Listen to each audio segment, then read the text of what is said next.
नमस्कार दोस्तों, आप सभी का स्टडी फॉर यूपीएससी पीसीएसआई में स्वागत है। 70 बीपीएससी पीटी को लेकर एक सबसे पहला टेस्ट मैंने डाला था, लेकिन वो सब्जेक्ट वाइज टेस्ट में पॉलिटी का टेस्ट था। ये फुल लेंथ टेस्ट का मैं एक वीडियो डाल रहा हूँ आज, और इसी तरह के 25 वीडियो अवेलेबल हैं। टोटल 25 टेस्ट हुए थे, इसमें 16 सब्जेक्ट वाइज हुए थे टेस्ट और 9 फुल लेंथ के टेस्ट हुए थे। तो अगर आपको ऐड होना हो उस ग्रुप में, जिस ग्रुप में टेस्ट सीरीज के वीडियोज़ वगैरह अवेलेबल हैं, तो आप बता सकते हैं। पीडीएफ भी अवेलेबल है, टेस्ट हो चुका है, लेकिन यकीन मानिए अगर आपने रिवीजन किया होगा टेस्ट का, जिन्होंने दिया है, तो वो बता सकते हैं कितना शानदार टेस्ट है। 25 टेस्ट अवेलेबल हैं ग्रुप में। उसका प्राइस कम कर दिया है मैंने, 450 कर दिया। 450 में आपको 25 टेस्ट के पीडीएफ और उसके वीडियोज़ अवेलेबल मिल जाएंगे। इसका लिंक मैं कमेंट सेक्शन में दे दूंगा और डिस्क्रिप्शन में भी लिंक रहेगा, वहाँ पर आप क्लिक करेंगे, पे करके मुझे भेजेंगे तो मैं आपको ऐड कर दूंगा। यकीन मानिए बहुत ही बेहतरीन टेस्ट होगा। मेन ये है कि 25 वीडियो आपको मिल जाएंगे, जिसमें करंट अफेयर और जीएस के शानदार क्वेश्चंस हैं। प्राइस इसलिए कम है क्योंकि टेस्ट संपन्न हो चुके हैं, इसलिए प्राइस कम है। टेलीग्राम पर ही ग्रुप है, उसी में सारा कुछ आपको मिल जाता है। देखिए ज़रा कि टेस्ट का हमारा क्या लेवल था, किस प्रकार का टेस्ट था, फुल लेंथ सीरीज़ क्या है, कितने आपके मार्क्स आए हैं। टेस्ट का जो लेवल है उसमें कम से कम आपके 75 प्लस में मार्क्स आने चाहिए। इतने मार्क्स आप ले आते हैं तो बहुत अच्छा है। मैं दूसरे टीचर जैसा नहीं बोलूँगा कि 140 लाइए, 145 लाइए, कोई ज़रूरत नहीं, कोई आवश्यकता नहीं है। आप 100 प्लस स्कोर करने की हमेशा कोशिश किया कीजिए। हमें पीटी में टॉप नहीं करना है, बल्कि केवल पास करना है। मेरे टेस्ट में अगर आपके 75 से भी ज़्यादा आ रहे हैं तो बहुत अच्छी आपकी तैयारी है। उससे कम अगर आ रहे हैं तो ऐसा नहीं है कि तैयारी ख़राब है, आपको थोड़ा सा और प्रयास करने की आवश्यकता है। सवालों के स्तर को देखकर ज़रा सॉल्व कीजिएगा। अगर आपको जुड़ना हो तो आप बता सकते हैं, मैं आपको ऐड कर दूंगा। ओके, टेस्ट शुरू करते हैं। देखिए क्या है टेस्ट, नहीं आने वाला। पहला सवाल क्या है, निम्नलिखित में से किस राज्य ने कुछ हिस्सों में 400 साल पहले नहर सिंचाई की एक स्थानीय प्रणाली विकसित हुई थी? किस राज्य में, जिसे कुल कहा जाता था? तो ये हिमाचल प्रदेश में विकसित हुई थी। अगला है, हाल ही में विश्व के किस देश में थिरुवल्लुवर की किताब का क्या नाम है? कुडल, जिसको तमिल बाइबल कहा जाता है। चतुर्थ वेद की भी संज्ञा दी जाती है। ये थिरुवल्लुवर हैं, जिन्होंने बहुत पहले किताब लिखी थी कुडल जो है दुनिया भर में प्रचलित की जा रही, भारत के प्रधानमंत्री के द्वारा अलग अलग भाषा में अनुवाद करके उसको बांट रहे हैं। तो थिरुवल्लुवर की प्रतिमा का अनावरण फ्रांस में किया गया है। इसका उत्तर क्या हो जाएगा? ए इसका उत्तर हो जाएगा। निम्न से कौन सा शहर वर्तमान अफगानिस्तान में स्थित नहीं है? तो फरगना और समरकंद ये दोनों उज्बेकिस्तान में है, ये अफगानिस्तान में नहीं है। गजनी आपको पता होगा कहाँ पर है, तो ये अफगानिस्तान में है, और कांधार भी अफगानिस्तान में ही है। भूरे, हरे और काले रंग के पहले, दूसरे और तीसरे छल्ले के साथ रंग कोटित कार्बन प्रतिरोध पर 15 वोल्ट का वोल्टेज लगाया गया। प्रतिरोधक के माध्यम से प्रवाहित होने वाली धारा क्या होगी? ये न्यूमेरिकल का सवाल है, एक्सप्लेनेशन के पीडीएफ में आपको मिल जाएगा। प्लीज़ इसको पीडीएफ से ही सॉल्व कीजिएगा। इसका आंसर दिया हुआ 1 एम्पियर। अगला है, निम्नलिखित घटनाओं विचार कीजिए और विचार करने के बाद इनके खोज को क्रम में लगाना है आपको। पाई मेसन का खोज, न्यूट्रॉन की खोज, इलेक्ट्रॉन की खोज, प्रोटॉन की खोज। तो इलेक्ट्रॉन की खोज कब हुई थी? 1897 में हुई थी ना, 1897 हो जाएगा इलेक्ट्रॉन की खोज। और प्रोटॉन की खोज कब हुई? तो 1967 में हुई है। 1917 में। ये हो गया कब? इलेक्ट्रॉन 1897 में। और न्यूट्रॉन की खोज कब हुई है? तो 1934 में। और पाई मेसन की खोज 1947 में, है ना। तो इसका उत्तर सी हो जाएगा। 3, 4, 2 और 1 इसका उत्तर हो जाएगा। निम्न से किस राज्य के ब्लॉक ने नीति आयोग द्वारा घोषित एस्पिरेशनल ब्लॉक प्रोग्राम के पहली डेल्टा रैंकिंग में दूसरा स्थान हासिल किया? देखिए, पहला स्थान तेलंगाना के तिराना है, तिराना ही तो नाम है, तेलंगाना के तिरियानी ब्लॉक को मिला है। और दूसरा स्थान किसको मिला है? तो उत्तर प्रदेश के कोसांबी ब्लॉक को मिला है। इसका उत्तर डी हो जाएगा, उत्तर प्रदेश। विवर्तन झरझनी यानी कि डिफ्रैक्शन ग्रेटिंग। अब ये क्या बला है भाई, डिफ्रैक्शन ग्रेटिंग क्या बला है?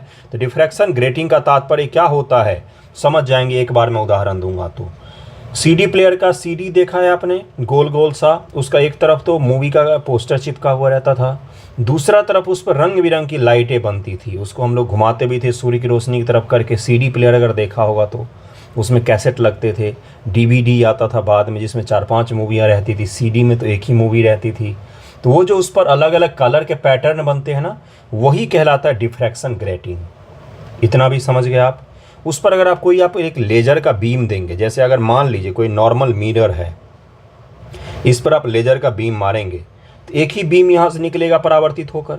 लेकिन अगर आप CD प्लेयर पर बीम मारेंगे ना लेज़र का, तो एक से ज़्यादा आपको आउटपुट दिखेंगे।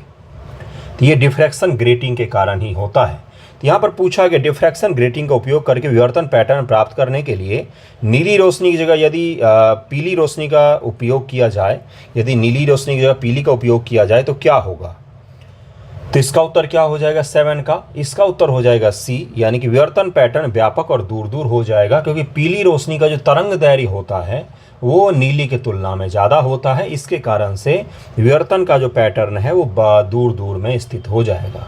अगला सवाल है कि निम्नलिखित में से किसने हाल ही में कोच्चि लक्षद्वीप समूह सबमरीन ऑप्टिकल फाइबर कनेक्शन का उद्घाटन भारत के प्रधानमंत्री जी के द्वारा किया गया। निम्नलिखित में से कौन सा 2023 तक एक विशेष श्रेणी का राज्य नहीं था। ये विभाजन गलत लिखा हुआ है, गलत लिखा हुआ है। यहाँ पर आप किसी भी दूसरे राज्य को ले लीजिए, उत्तर प्रदेश को ले लीजिए, लेकिन यहाँ पर झारखंड जो है उसको नहीं मिला हुआ है। बाकी आप डी ऑप्शन की जगह पर कोई ऐसा राज्य लिख लीजिए जिसका हो, तो जैसे हिमाचल लिख सकते हैं, उत्तराखंड लिख सकते हैं, नॉर्थ ईस्ट के जितने राज्य हैं उन सबको भी मिला हुआ है ना। तो यहाँ पर ये गलत मिसप्रिंट था। अगला सवाल है 10 जून 2023 से शुरू की गई कृषकों को गैर रासायनिक उर्वरक के उपयोग को प्रोत्साहित करने वाली केंद्र सरकार की योजना का क्या नाम है। इस योजना का नाम है PM प्रणाम योजना। क्या रखा गया था इस योजना का नाम, PM प्रणाम योजना। PM programme for restoration awareness generating क्या है, the nourishment and amelioration of mother, यानी कि इतना बड़ा नाम रखने का एक ही मतलब था भाई PM प्रणाम, यानी कि गैर रासायनिक उर्वरक का उपयोग करो, केमिकल वाले खाद का उपयोग मत करो। ओके, इसका उत्तर C हो जाएगा। एशिया का सबसे बड़ा लिक्विड मिरर टेलीस्कोप स्थापित किया गया, लिक्विड होगा, लिक्विड मिरर टेलीस्कोप कहाँ पर स्थापित किया गया है, तो ये किया गया है 11 का उत्तर क्या हो जाएगा, ये किया गया है नैनीताल उत्तराखंड में। भारत का सबसे बड़ा अंतर विभागीय अभिसरण कार्यक्रम ऑपरेशन कायाकल्प निम्नलिखित में किस राज्य की सरकार द्वारा शुरू किया गया है, तो 12 का उत्तर क्या हो जाएगा, ये उत्तर प्रदेश सरकार ने शुरू किया था ऑपरेशन कायाकल्प। ऑपरेशन कायाकल्प UP सरकार का है, जिसके अंतर्गत जो राज्य सरकार द्वारा स्कूल चलाया जाता है उनमें गुणवत्ता को बेहतर किया जाएगा। रमन प्रभाव सर VV रमन के कारण है। देखिए सवाल जो है वो मिक्स किए गए हैं। मिक्स का तात्पर्य है तुरंत से आपको करंट अफेयर के, तुरंत से आपको साइंस के, तुरंत से आपको हिस्ट्री के सवाल मिलेंगे। मिक्स सवाल है, आपको ढूंढिए इसमें से कौन से सवालों का आपको करना चाहिए।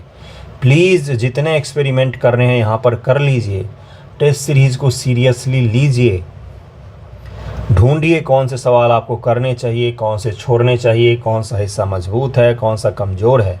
इसीलिए इसमें सफल किया हुआ है, मिक्स किया हुआ है पेपर। सारे सवाल इधर उधर आपको भटकते हुए मिलेंगे, तो इसलिए इसको ध्यानपूर्वक ढूंढिए सवालों को। रमन प्रभाव के बारे में कौन सा कथन सही होगा। रमन प्रभाव का क्या तात्पर्य होता है, इसका तात्पर्य होता है कि प्रकीर्णित प्रकाश की आवृत्ति जो होती है वो प्रकीर्णन के बाद बढ़ती और घटती भी है। इसका मतलब हो गया कि the frequency of scattered light both increase and decrease after scattering. तो ये रमन प्रभाव का ही था।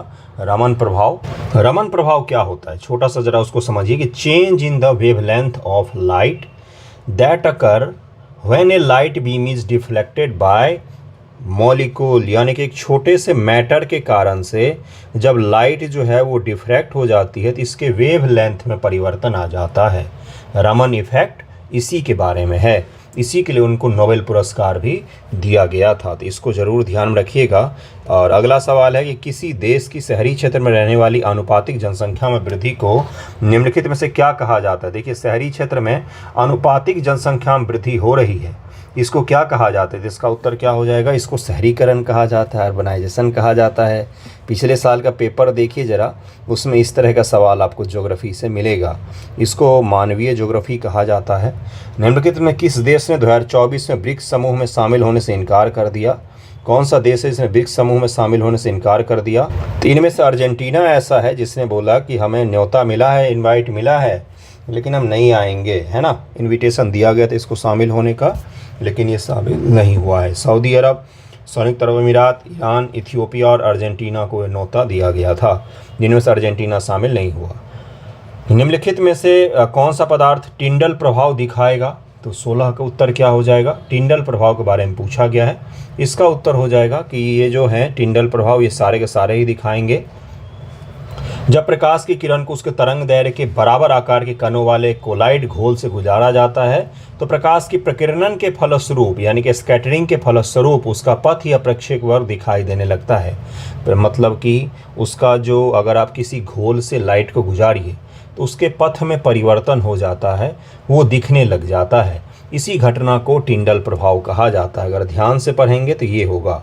मान लीजिए सॉल्ट वाटर है, सॉल्ट वाटर यानी कि नमक का पानी है, इसमें आप लाइट मारेंगे तो थोड़ा सा आपको लाइट के किरणों बराबर अलग दिखेगा, और इसी ये जो अलग दिख रहा है इसका वेव रास्ता बदल जाता है। इसी रास्ते बदलने को क्या कहा जाता है? टिंडल प्रभाव कहा जाता है। तो इन सभी में ये चीज़ होगा। हृदय संकुचन के दौरान रक्त के वापस प्रवाह को कौन रोकता है? तो 17 का आंसर क्या हो जाएगा? हृदय के जो वल्व हैं वो रोकते हैं। इसका उत्तर सी हो जाएगा। प्रोटिस्टा समूह में निम्नलिखित में से कौन शामिल है? एक कोशिकीय यूकेरियोटिक जीव, हेट्रोट्रॉफिक यूकेरियोटिक जीव, सभी हरे पौधे, उपयुक्त में से कोई नहीं। तो प्रोटिस्टा समूह में कौन शामिल होते हैं?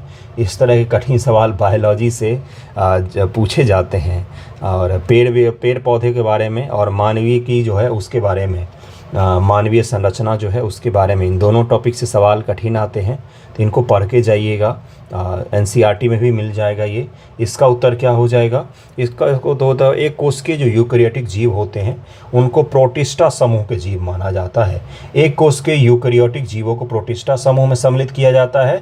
हेट्रोट्रॉफिक यूकेरियोटिक जीवों को जंतु जगत में और हरे पौधों को पादप जगत में शामिल किया जाता है। पानी का इलेक्ट्रोलाइसिस है क्या है? तो 19 का आंसर क्या हो जाएगा? इसका आंसर हो जाएगा बी, विघटन प्रतिक्रिया है ये।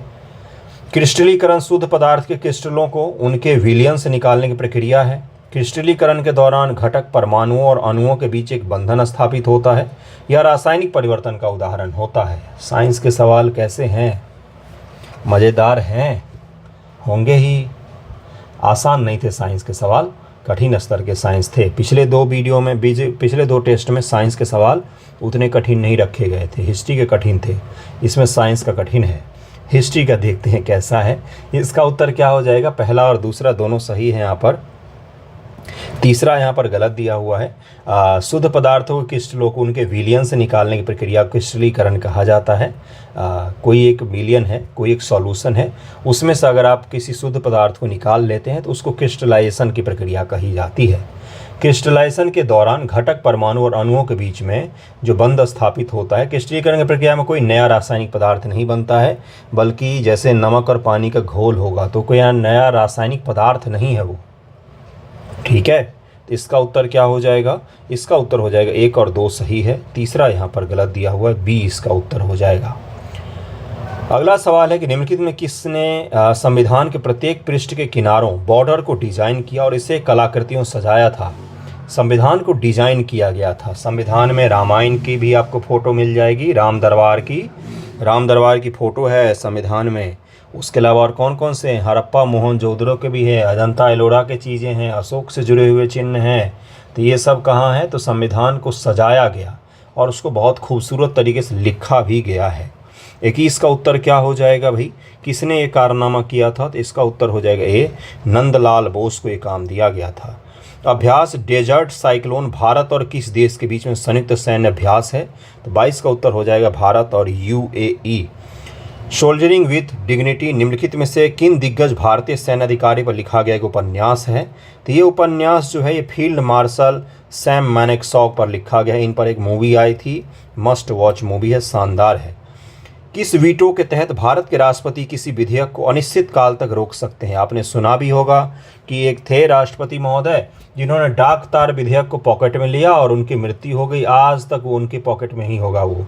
तो इनको क्या कहा जाता है? इसको कहा जाता है पॉकेट वीटो, पॉकेट में रख लेते। इसका क्या मतलब होता है बंधुओं? इसका मतलब होता है संविधान में छोटी छोटी सी कुंजी दी गई है जिसके बदौलत अधिकारी बहुत बड़े बड़े फैसले ले सकते हैं। जैसे राष्ट्रपति हैं, उनको एक चीज़ नहीं कहा गया है, सारे चीज़ों में तो उनका विवश किया गया है कि भैया आप मंत्रिमंडल का मानोगे। एक चीज़ में उनको विवश नहीं किया गया है, वो क्या है? तो कितने दिनों पर किसी बिल पर फैसला देना है, कितने दिनों में, ये संविधान में कहीं पर भी नहीं लिखा हुआ है। अगर वो पॉकेट में रख लेंगे, इसको पॉकेट वीटो को उपयोग कर लेंगे, तो अनिश्चित काल तक राजीव गांधी जी जब प्रधानमंत्री थे तभी थे, शायद ज्ञानी जैल सिंह थे राष्ट्रपति, आई थिंक, अगर मैं गलत नहीं हूँ तो, नाम बड़ा भूलता हूँ मैं। उन्होंने डाकतार विधेयक को पॉकेट में रखा और गुजर गए वो। तो बोला जाता है आज तक वो बिल उनके पॉकेट में ही है। किस नगर में Hindustan socialist Republic army HSRA की स्थापना हुई थी? सोशलिस्ट लगा हुआ है यहाँ, यानी कि भगत सिंह जी इसकी स्थापना करेंगे।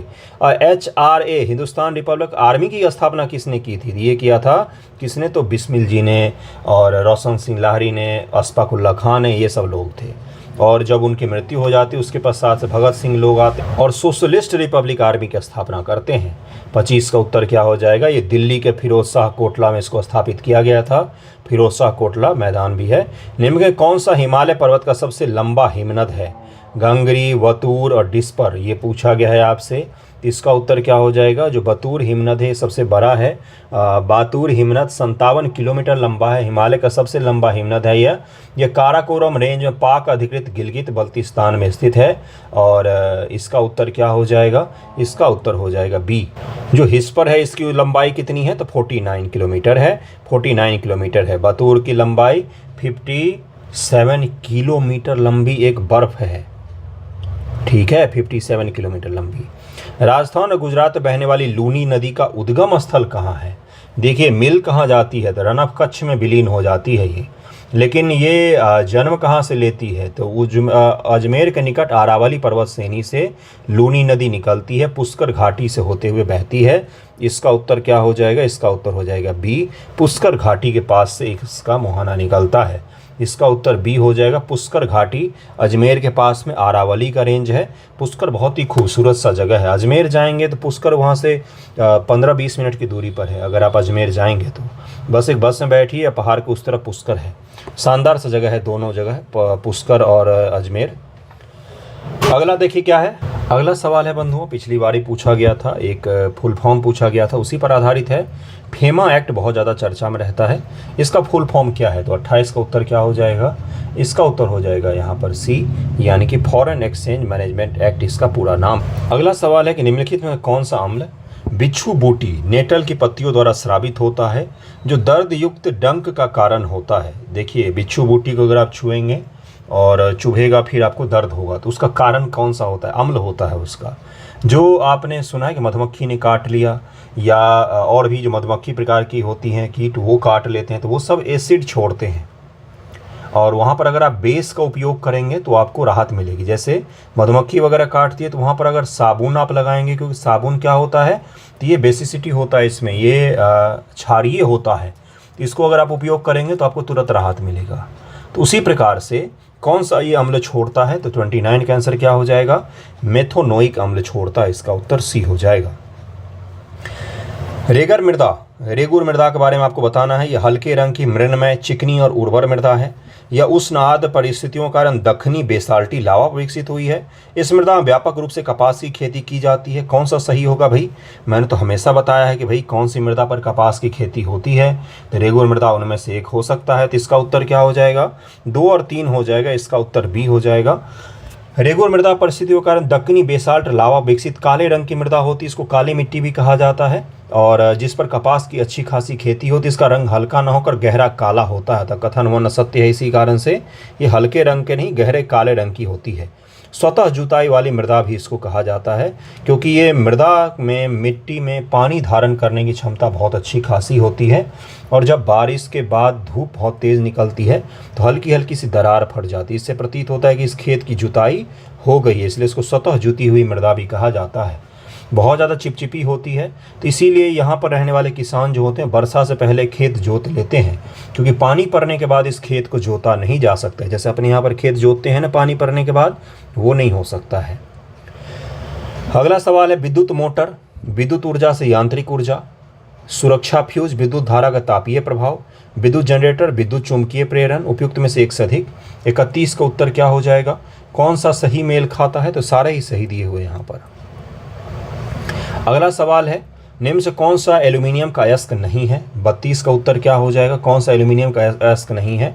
तो क्रायोलाइट जो है एल्यूमिनियम का अयस्क नहीं है, ये कॉपर का अयस्क है। ओके, सॉरी, एक मिनट, क्रायोलाइट नहीं, एजुराइट। ऑप्शन में क्रायोलाइट लिखा होगा, ए लिखा होगा, लेकिन आप एक्सप्लेनेशन पढ़ेंगे तो वहाँ पर एजुराइट लिखा हुआ है। इसका उत्तर डी हो जाएगा, एजुराइट हो जाएगा। 1895 का वेल्बी आयोग निम्न से किस विषय पर गठित किया गया था? मॉडर्न हिस्ट्री का सवाल है। वेल्बी आयोग किस लिए गठित किया गया था? इसका उत्तर हो जाएगा भारत में कितना ज़्यादा व्यय हो रहा है। 1895 वेल्बी आयोग का गठन भारत में अपव्यय की जांच करने के लिए किया गया था। भारत से अपव्यय यानी कि कितना ज़्यादा व्यय किया जा रहा है कंपनी और उसके अधिकारी और भारत प्रशासन पर, इसकी जांच करने के लिए किया गया था। किस अधिनियम के द्वारा राजकीय शक्ति कंपनी के से ताज को हस्तांतरित हुई है? ताज को कब शक्ति हस्तांतरित की गई है? तो 34 का उत्तर बड़ा ही आसान सा है, 1858 एक्ट के बाद से हस्तांतरित की गई है। जब 1858 का विद्रोह हुआ तो ब्रिटेन की महारानी ने क्या बोला कि भारत की प्रजा हमारी संतान है ना? तो भारत के क्रांतिकारियों ने क्या बोला कि हाँ संतान तो है, लेकिन अवांछित संतान है जिसको माँ ने दूध पिलाने से भी मना कर दिया। निम्न से कौन से डेयरी उत्पाद को बनाने के लिए रेनेट का उपयोग किया जाता है? तो 35 का उत्तर क्या हो जाएगा? इसका उत्तर हो जाएगा सी, पनीर। बिहार विभूति ज्वेल्स ऑफ बिहार के नाम से किन्हें जाना जाता है? बिहार स्पेशल का सवाल है, ये गलत नहीं होना चाहिए। अनुग्रह नारायण सिन्हा को जाना जाता है। बिहार विभूति के नाम से जानते हैं। ये कांग्रेस के गांधीवादी नेता, चंपारण सत्याग्रह, असहयोग सभी जगहों पर इन्होंने भाग लिया था। दीवाने इंसा का संबंध किस विभाग से था? दीवाने इंसा तो शाही पत्र व्यवहार के लिए दिल्ली सल्तनत के दौरान उपयोग किया जाता था। दिल्ली सल्तनत के दौरान। और जो आपका अलग अलग है कुछ विभाग, उसके मैं नाम बता देता हूँ। जैसे जो दीवाने अर्ज है उसकी स्थापना किसने की थी? बलबन ने। दीवाने अर्ज, अर्ज मतलब दीवाने अर्ज, दीवान का मतलब मंत्रालय और अर्ज का मतलब सिपाही, ठीक है। तो सैन्य विभाग दीवाने अर्ज कहलाता था। विदेश मामलों के विभाग को क्या कहा जाता था? रिसालत। रिसालत का मतलब देश से बाहर, रिसालत सल्तनत से बाहर, तो इसको विदेश विभाग कहा जाता था। तो दीवान ए, दीवाने रिसालत, दीवान ए का मतलब है, ए का मतलब जो भी होता है अरेबिक शब्द है ये, दीवाने रिसालत, इसका मतलब हो क्या हो गया? तो विदेश विभाग हो गया। और जो दीवाने इंसा था इसका प्रमुख कौन होता था? तो दबीर ए इंसा, दबीर ए इंसा, याद रखिएगा। ये अरेबिक फारसी नाम होते हैं, फारसी नाम होते हैं, इसलिए आपको दिक्कत आती है इनमें। अगला सवाल, इनमें से किसकी नियुक्ति 1764 के बाद बिहार के उप दीवान के तौर पर हुई थी? 38 का आंसर क्या हो जाएगा? सिताब राय की नियुक्ति हुई थी। निम्न से कौन सा ग्रंथ चक्रपाणी दत्त बंगाल से 11वीं ईस्वी द्वारा सुश्रुत संहिता पर लिखा गया भाष्य है? ये चक्रपाणी दत्त हैं, बंगाल से हैं, और इन्होंने सुश्रुत संहिता पर एक किताब लिखा जिसका नाम आपसे पूछा गया है। 39 के बंगाल के लेखक हैं, इसलिए मैंने पूछा था। इसका उत्तर क्या हो जाएगा?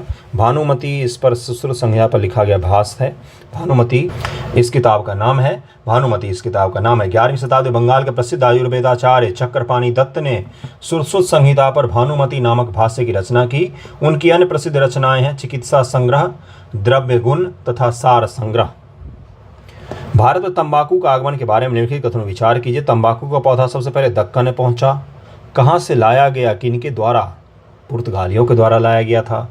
तंबाकू जो है पुर्तगालियों के द्वारा लाया गया। तंबाकू का पौधा सबसे पहले दक्कन में पहुंचा। तंबाकू 17वीं शताब्दी के आरंभिक वर्षों में उत्तर भारत में फैल गया। इसका उत्तर क्या हो जाएगा? बिल्कुल सही बात है, दोनों सही है। बिपरजॉय चक्रवात का संबंध किस सागर से है? ये तो पढ़ा हुआ है, कंफ्यूज हो गए होंगे। अरब सागर मालें कि भाई हिंद महासागर, बंगाल की खाड़ी मांग। देखिए मैंने एक सवाल इसमें बड़ा ही अच्छा से किया है आप लोगों के लिए, ऑप्शन में मैंने नहीं दिया था बंगाल की खाड़ी, इसलिए आसानी से इसको आप कर सकते थे कि भाई ये बिपरजॉय चक्रवात जो अरब सागर में आया हुआ था, इसका आंसर ये हो जाएगा। और अरब सागर में किन किन राज्यों को? तो गुजरात, राजस्थान, इनको प्रभावित किया था। बिपरजॉय बांग्ला भाषा का शब्द है, ठीक है। अगला सवाल है कि संविधान की प्रामाणिकता संसद से ज़्यादा क्यों की? संविधान की प्रामाणिकता संसद से ज़्यादा है क्योंकि? इसका उत्तर क्या होगा? इसका उत्तर हो जाएगा कि भाई संविधान ही यह बताता है कि संसद कैसे बनाई जाए, उसे कौन कौन सी शक्तियाँ प्राप्त हो। देश में सर्वोच्च सत्ता किसकी? संसद की या सुप्रीम कोर्ट की? संसद के द्वारा बनाए गए एक्ट को सुप्रीम कोर्ट मूल अधिकार के नाम पर खारिज कर सकती है। सुप्रीम कोर्ट के आदेश को 2/3 मोशन से संसद खारिज कर सकती है। लेकिन इन दोनों को बताता कौन है कि क्या क्या करोगे, तो हमारा कॉन्स्टिट्यूशन बताता है, इसलिए संविधान सर्वोच्च है, इसलिए इसका उत्तर सी हो जाएगा। भारतीय संविधान की प्रस्तावना में उल्लेख है प्रतिष्ठा की समानता, अवसर की समानता, विचार की समानता। 43 का उत्तर क्या हो जाएगा, क्या उल्लेखित है हमारे संविधान में? 1 और 2 यानी कि प्रतिष्ठा की समानता और अवसर की समानता की बात की गई। संविधान की प्रस्तावना में सामाजिक, आर्थिक और राजनीतिक न्याय है, विचार, अभिव्यक्ति, विश्वास, धर्म, उपासना की स्वतंत्रता है, प्रतिष्ठा और अवसर की समानता का वर्णन किया गया है। अगला सवाल है कि किसी सार्वजनिक पदाधिकारी द्वारा अपने कानूनी और संवैधानिक दायित्वों का पालन न करने की स्थिति में न्यायालय कौन सा रिट जारी करेगा, कौन सा रिट जारी किया जाएगा न्यायालय के द्वारा? 44 का आंसर क्या हो जाएगा? न्यायालय बोलेगा परमादेश, काम क्यों नहीं कर रहे हो।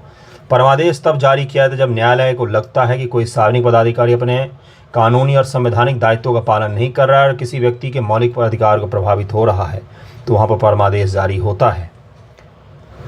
भारत के चुनाव आयोग से संबंधित निम्नलिखित कथनों विचार कीजिए। हमारे देश में चुनाव एक संस्था द्वारा, यहाँ पर मिसप्रिंट हो गया इसमें, election in our country are conducted by independent autonomous election commission, ये स्टेटमेंट लिखा हुआ था। इंग्लिश में तो सही था, हिंदी में यहाँ पर है कि हमारे देश में चुनाव स्वतंत्र और स्वायत्त चुनाव आयोग के द्वारा करवाए जाते हैं। मुख्य चुनाव आयुक्त की नियुक्ति भारत के राष्ट्रपति द्वारा की जाती है तथा चुनाव आयुक्त सरकार के प्रति जवाबदेह होता है। चुनाव आयुक्त सरकार के प्रति जवाबदेह होता है। आपको लगता है कि ऐसा होगा? ऐसा होगा तो अनर्थ नहीं हो जाएगा। चुनाव आयुक्त राष्ट्रपति जी के प्रति जवाबदेह होता है और भारत की जनता के प्रति जवाबदेह होता है, इसलिए इसका आंसर क्या हो जाएगा? केवल 1 यहाँ पर सही होगा, दूसरा भी यहाँ पर गलत दिया हुआ है, दूसरा बिल्कुल गलत दिया हुआ है। अगर दरअसल में देखेंगे, स्वायत्तता की बात हम लोग करेंगे तो चुनाव आयोग दरअसल में किसी के प्रति जवाबदेह नहीं होता है, राष्ट्रपति जी के प्रति भी जवाबदेह नहीं होगा। चुनाव आयोग बिल्कुल ही स्वायत्त और स्वतंत्र संस्था है, संविधान के द्वारा इसको बनाया गया है। ये किसी के प्रति जवाबदेह नहीं होता सिवाय भारत की जनता के अलावा। भारत की जनता के प्रति जवाबदेह होता है और किसी के प्रति जवाबदेह नहीं होता है। कार्यपालिका, राष्ट्रपति किसी के प्रति जवाबदेह नहीं होगा। राष्ट्रपति वाला भी स्टेटमेंट गलत है, वो भी गलत हो जाएगा अगर मैंने आपको बोला है तो। राष्ट्रपति के प्रति भी जवाबदेह नहीं होगा। इसका उत्तर क्या हो जाए? केवल और केवल 1 इसका आंसर हो जाएगा। भारत के संदर्भ में निम्नलिखित कथनों विचार कीजिए। मौलिक अधिकार लोगों की राज्य की सत्ता के साथ साथ बहुमत की निरंकुशता से भी रक्षा करते हैं। मौलिक अधिकार बहुमत की निरंकुशता से रक्षा करते हैं। NCERT क्लास 8 वहाँ से सवाल बनाया है ये। बहुमत की निरंकुशता क्या होती है? किसी सरकार के पास में 400 से प्लस सीटें आ जाए, ये सरकार बोले कि आज से अभिव्यक्ति की स्वतंत्रता खत्म की जाती है, तो मौलिक अधिकार बोलेगा कि ऐसे कैसे, रुक जाओ, और इस चीज़ से हमें बता लेगा। तो यानी कि पहला जो है वो सत्य हो सकता है क्या? बिल्कुल सही हो सकता है। धर्म को राज्य से अलग रखने की अवधारणा को धर्मनिरपेक्ष कहा जाता है, बिल्कुल सही है। यहाँ पर दोनों स्टेटमेंट सही हैं। निम्नलिखित किनको अधिकार के प्रमुख लक्षणों के रूप में माना जाएगा? अधिकार व्यक्ति का समाज के प्रति दावा है। अधिकार का व्यक्ति का समाज के प्रति दावा है। अधिकार व्यक्ति का कर्तव्य बोध है। अधिकार व्यक्ति पर युक्त निर्बंधन है। अधिकार लोगों के तार्किक दावे हैं जिन्हें समाज से स्वीकृति मिलती है। समाज से स्वीकृति का क्या तात्पर्य है बंधुओं? आज जरा समझिएगा।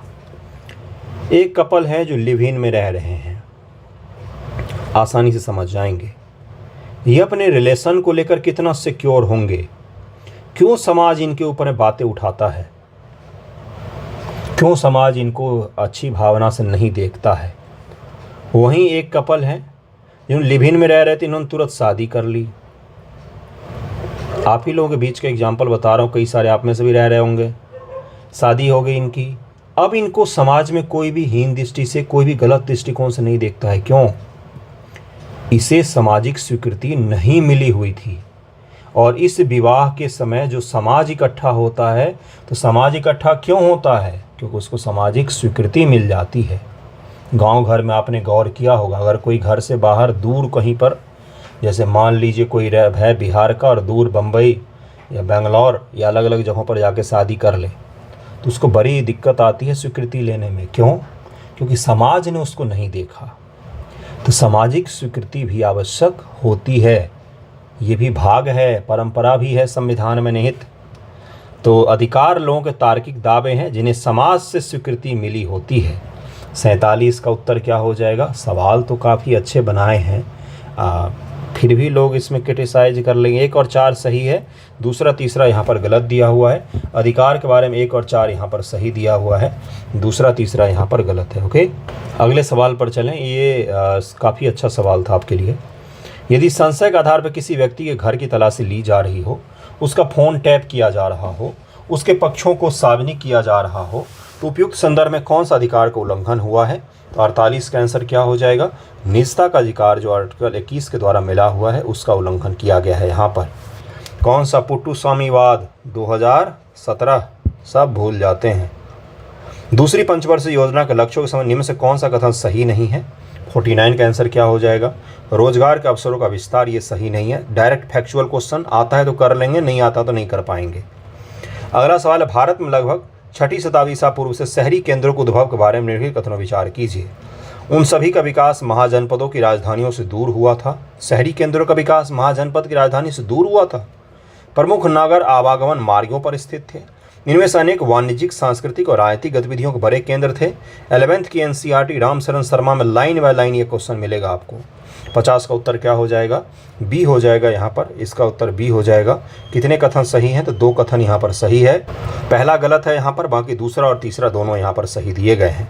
2 स्टेटमेंट यहाँ पर बिल्कुल सही हैं। सभी शहरी केंद्रों का जो विकास है वो महाजनपद की राजधानियों में ही हुआ है, इसलिए पहला यहाँ पर गलत है, बाकी दूसरा तीसरा दोनों सही हैं। तो उपयुक्त में से कितना या कितने कथन सही हैं? तो 2 स्टेटमेंट सही हैं, 2 स्टेटमेंट सही हैं, दूसरा और तीसरा दोनों सही हैं। डॉक्टर ऑफ द ईस्ट पुस्तक के लेखक कौन है? तो 51 का आंसर क्या हो जाएगा? डॉक्टर ऑफ द ईस्ट पुस्तक के लेखक हैं सुश्री बेनज़ीर भुट्टो। बेनज़ीर भुट्टो पाकिस्तान के पूर्व प्रधानमंत्री, जिनको भून दिया गया था गोलियों से, उन्होंने डॉक्टर ऑफ द ईस्ट पुस्तक लिखा था। पाकिस्तान के पूर्व प्रधानमंत्री बेनज़ीर भुट्टो। बिहार सरकार की मिशन दक्ष पहल का संबंध है किससे? तो 52 का आंसर क्या हो जाएगा? ये शैक्षणिक रूप से कमज़ोर छात्रों के लिए मिशन दक्ष पहल चलाया गया है।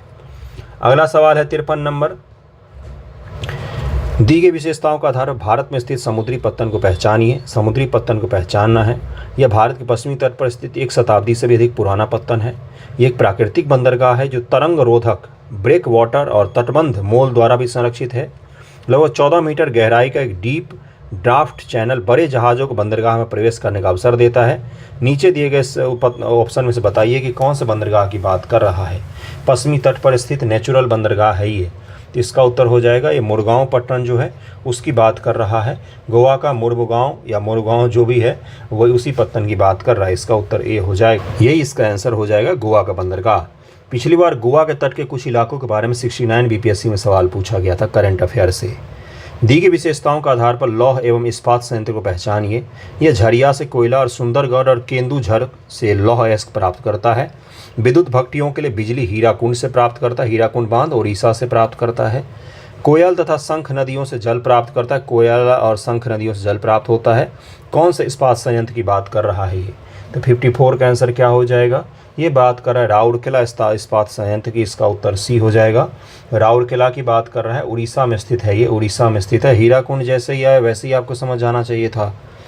प्राचीन भारतीय शिलालेख के बारे में निम्नलिखित कथनों में से विचार कीजिए।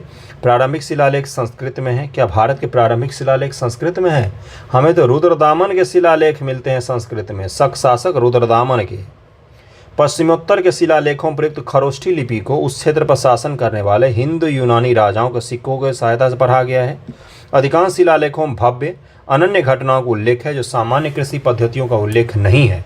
उपयुक्त में से कौन से कथन सही हैं? 55 का आंसर क्या हो जाएगा? उपयुक्त में से कितने कथन सही हैं? तो इसमें से 2 कथन सही है, इसमें से 2 सही हो। पहला वाला यहाँ पर गलत है, बाकी दूसरा तीसरा दोनों सही है, इसीलिए यहाँ पर 2 स्टेटमेंट, टोटल नंबर में 2 स्टेटमेंट यहाँ पर सही हैं। ध्यान से पढ़िए, कितने कथन सही हैं। ये नहीं पूछा है कौन सा सही है, कितने, यहाँ पर पूछा है कितने। ये देखिए क्या लिखा हुआ है, how many of the ever statement is are correct. How many, कितने ऊपर वाले स्टेटमेंट में से करेक्ट है। यहाँ पर ये नहीं लिखा हुआ कि कौन से करेक्ट है। ध्यान से पढ़ा कीजिए, तुक्का मत लगाइएगा। इसका आंसर क्या हो जाएगा? पहला वाला गलत है, बाकी दूसरा तीसरा यहाँ पर सही दिया हुआ है। अगला सवाल देखिए कि अंतर्राष्ट्रीय तिथि रेखा के बारे में पूछा गया है, इंटरनेशनल डेट लाइन के बारे में। यह लगभग 180 यमयोत्तर है जो अटलांटिक महासागर से घिरे भू क्षेत्र से दूर रहने के लिए थोड़ा सा पूर्व और पश्चिम की ओर विचलन करता है। मतलब ये कहा गया कि स्ट्रेट नहीं है, ये एक देश में एक ही टाइम जोन हो, इसलिए इस प्रकार से है, ये तिरछा तिरछा सा है, ये बोला गया है इसमें। इस रेखा के पूर्व दिशा की तिथि पश्चिम की तुलना में 24 घंटे पहले है। इस रेखा के पूर्व में ईस्ट में पहले है कि ईस्ट में बाद में होगा, वेस्ट में पहले होगा। पहले न्यू ईयर जापान में होगा कि पहले न्यू ईयर अमेरिका में होगा। जापान के लोगों ने न्यू ईयर मनाया रात को, फ्लाइट पकड़कर चले गए प्रशांत महासागर पार करके अमेरिका पहुंचेंगे, वहां पर फिर से न्यू ईयर मना लेंगे। यानी कि एक डेट कितने समय तक, तो जापान पहले आएगा, फिर पूरा पृथ्वी का चक्कर लगाएगा, सबसे अंत में अमेरिका पहुंचेगा वो डेट। तो बताइए 56 का आंसर क्या हो जाएगा? 56 का आंसर क्या होगा? इसका उत्तर हो जाएगा बी। केवल दूसरा यहाँ पर सही है, दूसरा सही है। अब पहला गलत क्यों है? क्योंकि अटलांटिक नहीं है, प्रशांत महासागर से गुजरता। अभी तो मैंने बताया आपको कि बेरिंग की जो जल संधि है, जो अमेरिका और रूस के बीच पड़ता है, वहाँ से देखिए 20 से ये गुजरता है, तो बेरिंग की जल संधि हो जाएगा ये। इसका उत्तर क्या हो जाएगा? इसका उत्तर हो जाए केवल 2 यहाँ पर सही है, पहला यहाँ पर गलत दिया हुआ। और इसके पूर्व दिशा की जो तिथि है पश्चिम दिशा की तुलना में 24 घंटे पहले रहती है। अगला है, कला और शिल्प में प्रयोग किए जाने वाले किस रसायन से एनीमिया और ल्यूकीमिया हो सकता है? तो 57 का आंसर क्या हो जाएगा? इसका आंसर हो जाएगा ए, बेंजीन के कारण से बीमारियां हो सकती है। एनीमिया यानी कि एनीमिया और ल्यूकीमिया मतलब ब्लड कैंसर। अगला सवाल है, कैल्शियम कार्बाइड पर जल डालने से क्या बनता है? कैल्शियम कार्बाइड पर जल डालेंगे तो क्या बनेगा? 58 का आंसर क्या हो जाएगा? ये बनेगा आपका एसिटिलीन। इसका उत्तर सी हो जाएगा। CaCO2 + H2O = C2H2 + CaO यानी कि एसिटिलीन गैस। पिघला हुआ सोडियम क्लोराइड किसकी मौजूदगी के कारण विद्युत का चालन करता है? 59 का आंसर हो जाएगा सी। मुक्त आयन होते हैं इनमें, फ्री आयन्स के कारण। 19वीं-20वीं शताब्दी में सामाजिक सिद्धांतकार द्वारा औद्योगिकरण, शहरीकरण, धर्मनिरपेक्षीकरण, नौकरशाहीकरण के उद्भव को किसकी कसौटी के रूप में बदल दिया गया? 60 का उत्तर क्या हो जाएगा? आधुनिकता की कसौटी के रूप में बदल दिया गया। असहयोग आंदोलन का आरंभ, दिल्ली में अखिल भारतीय खिलाफत सम्मेलन, रॉलेट एक्ट पारित करना, जलियांवाला बाग कांड। अब इन सबको क्रम में लगाइए। सबसे आसान सवाल था इस पेपर का, इसका क्रम क्या हो जाएगा? कौन सा सबसे पहले होगा? तो इसका उत्तर हो जाएगा बी। 3, 4, 2, 1 सबसे पहले होगा। रॉलेट एक्ट 18 मार्च 1919, जलियांवाला 13 अप्रैल 1919, दिल्ली में अखिल भारतीय खिलाफत सम्मेलन 23 नवंबर 1929, असहयोग आंदोलन 1 अगस्त 1920। आसान था क्या ये? 1919 की 3 घटनाएं थी, मार्च, अप्रैल और नवंबर की। उसमें कन्फ्यूजन हुआ होगा अगर आपने रट्टा होगा तो। अगर आपने याद किया होगा तो रॉलेट एक्ट के विरोध करने के लिए ही क्रांतिकारी लोग इकट्ठा हुए थे। सैफुद्दीन किचलू और डॉक्टर सत्यपाल, इनकी गिरफ्तारी का ही तो विरोध करने के लिए लोग उतरे थे जलियांवाला बाग में। उसके पश्चात वो मैसेकर हुआ। उसके बाद से क्या हुआ? तो असहयोग आंदोलन और अलग अलग आंदोलन शुरू हुए थे। इसका उत्तर बी हो जाएगा। हवा की अनुपस्थिति में किसी भी हरित पौधे के किण्वन द्वारा बने उत्पाद को क्या कहा जाता है? किण्वन के द्वारा जो उत्पाद बनता है उनको कहा जाता है क्या? ये पूछा गया। फर्मेंटेशन कहा जाता है इसको, इस प्रक्रिया को। और इसका आंसर क्या हो जाएगा? इसको साइलेज कहा जाता है। इसका उत्तर बी हो जाएगा बंधुओं, फर्मेंटेशन कहा जाता है। निम्न से किसको रोबियोफ्लेविन की प्रचुर मात्रा स्रोत वाला माना जाता है? तो 63 का आंसर क्या हो जाएगा? ये इनमें से बेल होता है, बेल को माना जाता है। थॉमस कप निम्नलिखित में किस खेल से संबंधित है? तो ये बहुत ही ज़्यादा इस सम्मानित कप है और इसमें हमारे देश ने खेल में जीता भी है। थॉमस कप बैडमिंटन से संबंधित है और हमारे देश के खिलाड़ियों ने जीता भी था। आम बहस विनियोग सुपरमार्केट 1 मिनट विधेयक होगा। ये गलती से इतना बड़ा ब्लंडर किया है, मैं चेक करता हूँ फिर भी छूट जाते हैं कुछ। वित्त विधेयक, अनुदान मांगों पर मतदान, विधायिका का प्रस्तुतिकरण। Put the following step in the correct order, निम्नलिखित चरणों को सही क्रम में रखिए। कोई विधेयक जब पेश होता है तो उनको एक सही क्रम में आपको रखना है कि किस प्रकार से काम होता है। तो इसका आंसर सी हो जाएगा। सबसे पहले विधायिका को प्रस्तुतिकरण होता है, प्रेजेंटेशन ऑफ लेजिस्लेटर होगा। सबसे पहले विधेयक का प्रस्तुतिकरण होगा, विधायिका नहीं विधेयक होगा यहाँ पर। उसके बाद से आम बहस होगा उस पर, फिर यहाँ पर अनुदान मांगों पर मतदान होगा, फिर यहाँ पर विनियोग विधेयक लाया जाएगा, उसके बाद से वित्त विधेयक लाया जाएगा। इसका उत्तर सी हो जाएगा।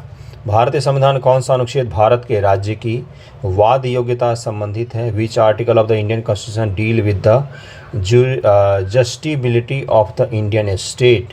तो 66 का आंसर क्या हो जाएगा? कौन सा ये आर्टिकल है जो संबंधित है? तो आर्टिकल 300 जो है वो इससे संबंधित है।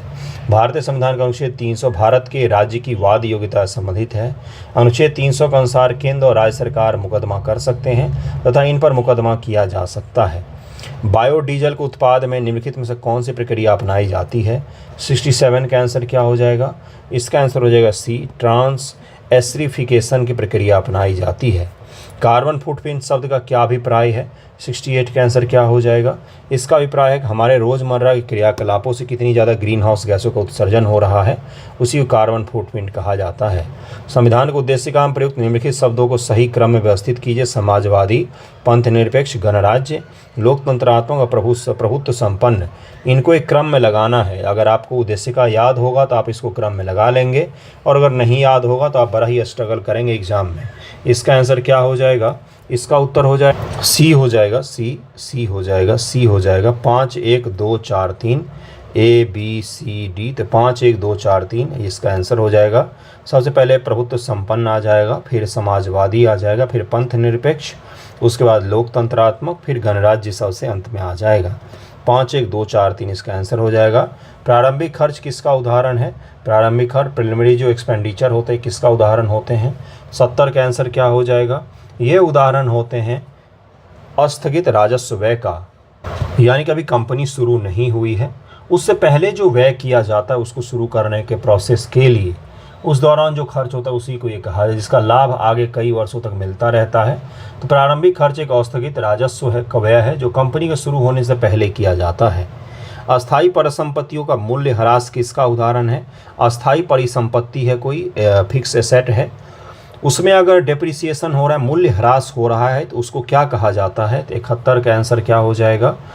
71 का आंसर हो जाएगा डी, राजस्व व्यय खर्च कहा जाता है इसको। यानी कि देखिए इसमें दरअसल होता क्या है कि अस्थायी परिसंपत्तियों को इस्तेमाल करने से उनके मूल्य में जो कमी आती है उसको ह्रास, डेप्रिसिएशन कहा जाता है। ह्रास प्रत्येक वर्ष लगाया जाता है, इसी कारण से इनको राजस्व खर्च कहा जाता है। भारत में उत्पादन मूल्य सूचकांक PPI 2014 तैयार करने के लिए क्रिया पद्धति निर्धारित करने वाले कार्यदल का अध्यक्ष कौन था? किस समिति की सिफारिशों पर दरअसल PPI बनाया गया था? ये पूछा गया है आपसे, सरल भाषा में बात करें तो BN गोलदार समिति थी। इसका आंसर क्या हो जाएगा? डी इसका उत्तर हो जाएगा। किसी भी अर्थव्यवस्था में परिवहन एक बड़ी भूमिका निभाता है। परिवहन के निम्नलिखित प्रकारों में से किसकी लोच उच्चतम है? किसकी इलास्टिसिटी सबसे ज़्यादा उच्चतम है? तो 73 का आंसर क्या हो जाएगा? सड़क की जो इलास्टिसिटी है ये सबसे ज़्यादा उच्चतम है। परिवहन किसी भी देश के विकास में समृद्धि में सबसे ज़्यादा महत्वपूर्ण होता है। सड़क परिवहन का लोच यानी कि फ्लेक्सिबिलिटी सबसे ज़्यादा है, इलास्टिसिटी सबसे ज़्यादा है। प्रदूषण के अध्ययन में SPM किसे निर्दिष्ट करता है? SPM, प्रदूषण का अध्ययन में SPM होता है। SPM का मतलब क्या होता है? 74 का आंसर क्या हो जाएगा? इसका मतलब होता है सस्पेंडेड पर्टिकुलर मैटर। इसका आंसर डी हो जाएगा। 61वें संविधान संशोधन अधिनियम द्वारा मतदान करने की आयु 21 वर्ष से घटाकर 18 वर्ष कर दी गई। किस प्रधानमंत्री कार्यकाल में यह संशोधन हुआ था? तो उस समय कौन थे प्रधानमंत्री? कांग्रेस के ऐड में भी दिखाया गया है। उस समय राजीव गांधी जी प्रधानमंत्री थे। कुछ समय पहले चुनाव के लिए जो कांग्रेस का ऐड आता था उसमें इसको दिखाया जा रहा था। भारतीय संविधान में लिया है अवशिष्ट शक्तियों का सिद्धांत कहाँ से लिया गया है? भारतीय संविधान में अवशिष्ट शक्तियों का सिद्धांत कहाँ से लिया गया है? तो 76 का आंसर क्या हो जाएगा? एक कनाडा से हमने लिया है। हमारा संघ का जो मॉडल है वो कनाडा पर आधारित है, जहाँ पर राज्यों को कम शक्तियाँ दी गई हैं और केंद्र को अधिक शक्तियाँ दी गई हैं। जनगणना 2011 की तुलना में जनगणना 2011 के लिंगानुपात में वृद्धि दर्ज की गई। 2001 की तुलना में 2011 में कितनी वृद्धि दर्ज की गई? जनगणना 2011 की तुलना में लिंगानुपात में मामूली सी। जनगणना 2011 में शिशु वृद्धि मिसप्रिंट है यहाँ पर, इसको दूसरे को मैं इंग्लिश में पढ़ देता हूँ। In comparison to the census 2001 a slight increase in sex ratio has been recorded in census 2011। Child के जो लिंगानुपात है उसमें वृद्धि देखी गई है, ऐसा दूसरा स्टेटमेंट में कहा गया है। तो देखिए दरअसल में 2001 की तुलना में जनगणना 2011 में शिशु लिंगानुपात में 0 से 6 वर्ष के बच्चों की जो लिंगानुपात होता है उसको शिशु लिंगानुपात कहा जाता है। 0 से 6 को, इसको प्लीज़ याद रखिएगा, 0 से 6 को। इसको शिशु लिंगानुपात कहा जाता है। इसमें दरअसल में कमी दर्ज की गई थी। पहला बिल्कुल सही है, यहाँ पर पहला स्टेटमेंट सही है, दूसरा स्टेटमेंट यहाँ पर गलत है, दूसरा स्टेटमेंट गलत मिसप्रिंट है। और इसमें गलती ये था कि 2001 की तुलना में 2011 में शिशु लिंगानुपात में कमी देखी गई है, अतः कथन 2 गलत है। लिंगानुपात की गणना जो है 1000 पुरुषों पर महिलाओं की संख्या से कंपेयर करके किया जाता है। शिशु लिंगानुपात 0 से 6 वर्षों के बच्चों के बीच में जो लिंगानुपात है उसी के आधार पर किया जाता है, इसलिए इसका आंसर केवल 1 हो जाएगा। वैसे इसमें मिसप्रिंट था हिंदी में। अगला है कि बॉब गोल्डफ्ले द्वारा किस महाद्वीप के हिस्से में गरीबी खत्म करने के लिए पश्चिमी मुल्कों की सरकारों से अपील की गई थी। तो 78 का आंसर क्या हो जाएगा? इसका आंसर हो जाएगा अफ्रीका। इसका आंसर हो जाएगा अफ्रीका महाद्वीप के हिस्सों में गरीबी खत्म करने के लिए रिक्वेस्ट किया गया था। फेडोकोर का संबंध किससे है? वैसे बॉब गोल्डफ्ले जो हैं एक आयरिश गायक, गीतकार, लेखक रहे हैं। इन्होंने अफ्रीका में गरीबी खत्म करने को लेकर बहुत ही क्रांतिकारी काम किया था, इसीलिए इनके बारे में यहाँ पर पूछा गया है। अगला है फेडोकोर का संबंध किससे है? 79 का आंसर क्या हो जाएगा? पानी के निजीकरण के विरुद्ध आंदोलन से था कि पानी को निजीकरण नहीं करना चाहिए। Movement against privatisation of water का प्राइवेटाइजेशन नहीं होना चाहिए, इसको लेकर ये आंदोलन था। इसका उत्तर क्या हो जाएगा? इसका उत्तर हो जाएगा सी। फेडोकोर दक्षिण अमेरिका के देश बोलीविया का एक संगठन है जिसका उद्देश्य हमेशा से रहा है कि भाई पानी का प्राइवेटाइजेशन नहीं होना चाहिए। इसका उत्तर सी हो जाएगा। अगले सवाल पर चलते हैं कि लोकतंत्र की स्थापना हेतु आंदोलन में 7 पार्टी अलायंस का संबंध किस दक्षिण एशियाई देश से है? 7 पार्टी अलायंस किस देश में देखा जाता है? तो ये नेपाल में देखा जाता है। इसका आंसर हो जाएगा सी। इसका आंसर हो जाएगा सी। 2005 में जब नेपाल की सरकार की भंग हुई थी तो 2006 में 7 पार्टी अलायंस बनाया गया था। मानक ताप और दाब पर निम्नलिखित में से कौन सा एक प्रतिचुंबकीय पदार्थ नहीं है? तो 81 का आंसर क्या हो जाएगा? डी हो जाएगा, लोहा इनमें से नहीं है। पानी में उच्चतम विलेयता वाली गैस निम्नलिखित में से कौन सी है? पानी में हाई सॉल्युबिलिटी है, तो इनमें से कौन सी गैस है जिनकी विलेयता बहुत ज़्यादा है पानी में? तो इसका आंसर क्या हो जाएगा? अमोनिया इनमें से एक है। इसका आंसर बी हो जाएगा। विरंजक चूर्ण में क्या होता है? 83 का आंसर क्या हो जाएगा? विरंजक चूर्ण में क्लोरीन होता है, ये तो आंसर पता होगा आपको। मौलिक अधिकार निरंकुश या असीमित होते हैं। सरकार मौलिक अधिकारों पर किसी भी प्रकार का प्रतिबंध नहीं लगा सकती है। 84 का आंसर क्या हो जाएगा? क्या सरकार किसी भी प्रकार का प्रतिबंध नहीं लगा सकती है? इसका आंसर हो जाएगा डी। इसका आंसर हो जाएगा डी। मौलिक अधिकार निरंकुश और असीमित नहीं होता है। स्वतंत्रता जब भी आएगा तो रूल रेगुलेशन के साथ में आएगा। सीमित होते हैं अधिकार। इसका आंसर डी हो जाएगा। दोनों गलत हैं यहाँ पर। और आपातकाल की स्थिति में सरकार रोक भी लगा सकती है। भारत से पूरे दक्षिण पूर्व एशिया में बौद्ध मत के प्रचार को वर्णित करने के लिए किस शब्द का उपयोग किया जाता है? 85 का आंसर क्या हो जाएगा? सांस्कृतिक प्रसार इसको कहा जाता है। निम्न से कौन सी गोदावरी नदी की सहायक नदी नहीं है? 86 का आंसर क्या हो जाएगा? इनमें से कोयना नदी जो है गोदावरी की सहायक नहीं है। इसका आंसर ए हो जाएगा। गोदावरी नदी ब्रह्मगिरी पहाड़ी से नासिक के पास से निकलती है। नासिक के पास से यनम में जाकर बंगाल की खाड़ी में गिर जाती है। यनम कहाँ है? तो आंध्र प्रदेश में है ये। वहीं से बंगाल की खाड़ी में निकट में जाके मिल जाती है और ये कई सारे राज्यों से गुजरती है। और इसकी सहायक नदियों पूर्णा, प्राणहिता, इंद्रावती, सबरी, ये सब इसकी सहायक नदियाँ हैं। इसका नाम ध्यान रखिएगा। 1465 किलोमीटर लंबी नदी है ये गोदावरी। हिमालय के पश्चिम भाग की ऊंचाई उसके पूर्वी भाग के ऊंचाई में अधिक है। पश्चिम भाग अधिक ऊंचा है पूर्वी भाग की तुलना में। हिमालय तरुण वलित पर्वत है, यानी कि युवावस्था में है। शिवालिक पर्वत श्रृंखला असंपीड़ित नदी निक्षेप से बनी हुई है। हिमालय कश्मीर में अधिक चौड़े हैं और पूर्व में संकीर्ण हो जाती है। यहाँ पर आपको चौड़ाई ज़्यादा दिखेगा हिमालय का। अरुणाचल में आपको हिमालय की चौड़ाई कम दिखेगी। तो 87 का आंसर क्या हो जाएगा? इसका आंसर हो जाएगा सी। यहाँ पर कौन सा सही नहीं है? तो सी यहाँ पर गलत दिया हुआ है, बाकी सारे सही। शिवालिक श्रेणी का निर्माण नदियों के संपीड़ित निक्षेप से नहीं हुआ है, बल्कि हिमालय में जो सबसे अंतिम बलन पड़ा है उस बलन के कारण शिवालिक श्रेणी का निर्माण हुआ था। निम्न से कौन सा एक कथन सही है? बृहत ज्वार भाटा पूर्णिमा को आते हैं, लघु ज्वार भाटा केवल अमावस को आते हैं। भारत के पश्चिमी तट में दिन में 4 बार ज्वार भाटा आता है, खाड़ियों में ज्वार भाटा नहीं आते हैं। 88 का आंसर क्या हो जाएगा? यहाँ पर ए सही दिया हुआ, बृहत ज्वार भाटा पूर्णिमा को आते हैं। जब सार्वजनिक क्षेत्र के उपक्रमों में सरकारी स्वामित्व कम किया जाता है तो इसे क्या कहा जाता है? इसको कहा जाता है विनिवेश। विनिवेश इसको कहा जाता है, डिसइन्वेस्टमेंट। शरीर द्रव्यमान सूचकांक बीएमआई के परिकलन के लिए व्यक्ति के भार केजी में किसका भाग देते हैं? तो 90 का आंसर क्या हो जाएगा? इसमें हम भाग देते हैं किससे? तो ऊंचाई से भाग देते हैं तो हमें बॉडी मास इंडेक्स पता चल जाता है। आप लोगों ने भी अपना बॉडी मास इंडेक्स चेक किया होगा कभी न कभी। यदि किसी प्रारूपिक द्रव्य का वैद्युत प्रतिरोध अकस्मात गिरकर शून्य हो जाता है तो वह द्रव्य क्या कहलाता है? तो 91 का आंसर क्या हो जाएगा? उस द्रव्य को अर्धचालक कहा जाएगा। इसका आंसर ए हो जाएगा। इसका आंसर ए हो जाएगा, सॉरी अतिचालक कहा जाएगा। इसका आंसर सी हो जाएगा। रेसिस्टेंस यहाँ पर 0 हो रहा है, लगभग में 0 होता है। जिस चीज़ में रेसिस्टेंस नहीं होगा वो क्या कहलाएगा? सुपर कंडक्टर कहलाएगा, क्योंकि उसमें अगर बिजली की मात्रा 100 गई है तो लगभग में इन आउटपुट जो होगा 99.9 होगा।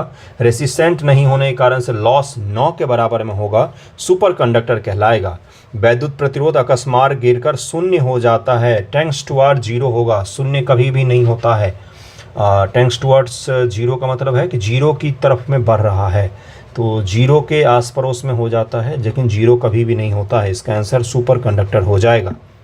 अगला सवाल है कि बिजली के फ्यूज के लिए प्रयुक्त पदार्थ टिन और शीशे की मिश्र धातु होती है। इस मिश्र धातु में क्या होगा? तो 92 का आंसर क्या हो जाएगा भाई? तो 92 का आंसर हो जाएगा ए, यानी कि उच्च विशिष्ट प्रतिरोधकता और निम्न गलनांक होगा ताकि जल्दी से गल जाए। अगर इसका गलनांक उच्च होगा तो घर में आग लग जाएगी, लेकिन फ्यूज वैसा का वैसा ही रह जाएगा। तो इसलिए इसका गलनांक हमेशा कम रखा जाता है। मेल्टिंग पॉइंट हमेशा इसका कम होगा, मेल्टिंग पॉइंट हमेशा कम होगा। लाल मिट्टी के बारे में निम्न से कौन सा एक कथन सत्य है? 93 नंबर सवाल है। लाल मिट्टी के बारे में सत्य कथन पूछा गया है आपसे, तो इसका आंसर हो जाएगा यह लौह यौगिकों में समृद्ध होते हैं। लोहा बहुत ज़्यादा होता है इसमें, ह्यूमस कम होता है, पोटास भी कम होता है। ज्वालामुखी उद्गम में काली मिट्टी प्राप्त होती है, न कि लाल मिट्टी। इसका आंसर सी हो जाएगा। एक चीज़ और है, आपको इस क्वेश्चन करने में कठिनाई आई होगी, तो ये सवाल मिक्स हैं, आपको दिख रहा है क्या? Current affair, science and tech, बीच में ज्योग्राफी आ रहा है, मिक्स करके सवाल डाले गए हैं जानबूझकर।